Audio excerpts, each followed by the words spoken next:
Është një ndër shkrimtarët e zëshme në botë, një filozofe dhe aktiviste politike, ai shumë e interesuar për atë çka ndodhte në shoqëri, andaj edhe qartë në veprën e saj mund të lexohet tërë shqetësimi intelektual, një gruaje aktive, një përpjekje për të ndryshuar diçka.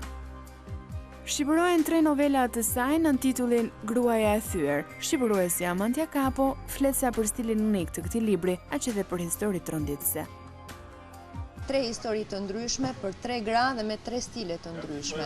Është një rrjedh mendimesh, gati një vjellje, një inat ndaj botës, ndaj njerëzve, ndaj të afërmve. Një stil që ajo nuk e ka përdorur më përpara dhe është stil shumë eksperimental për të, ndërsa i treti është në formë ditari, një grua që mban ditar, një ditë të bukur vendos të fillojë ditarin e saj.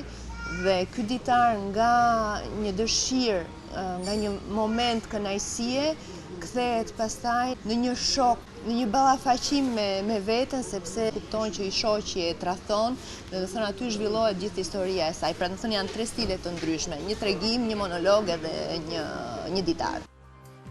Janë 3 novela të shkurtra ku na shfaqen 3 gra që përballen me kalimin e moshës, me vetminë, dëshpërimin që krijon humbja e vëmendjes dhe vetbashkëshortit, me pa aftësinë për të rifilluar jetën. Mundet kjo të jetë një pasqyrë që shkrimtarja ja vë përpara cilës do grua për t'i thënë shiko veten edhe reago. Ky libër përmban, do thënë, të gjitha mesazhet që Simone de Beauvoir ka dashur dhe ka luftuar që transmetoj lexuesit, qofshin ato gra u burra, duke qenë fillimisht e vetë filozofe, do thënë e mendon njeriu si një qenie në vetvete, nuk e ndan në mashkull apo në femër.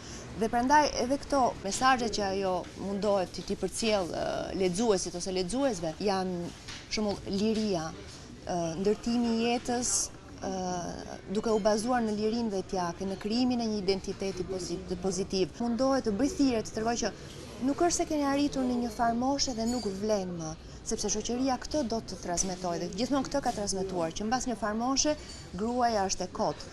Dhe ashtu janë ndërtuar dhe jetët. Prandaj në ato kohë ju bënte thirrje gjithë klasës borgjeze, grave borgjeze, që edhe nëse ju ka ndodhur diçka në jetë, edhe nëse ndaheni apo kuptoni që bashkëshorti juaj ju tradhton, ashtu vazhdoni jetën tuaj. Ka një jetë dhe mbas kësaj gjëje.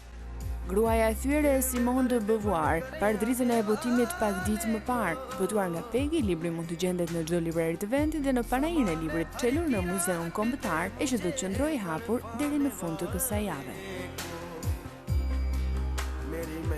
पे कर आने वाले को डाल दो अपने आंचल का टुकड़ा दे मुझे तड़पाने वाले को मुझे कर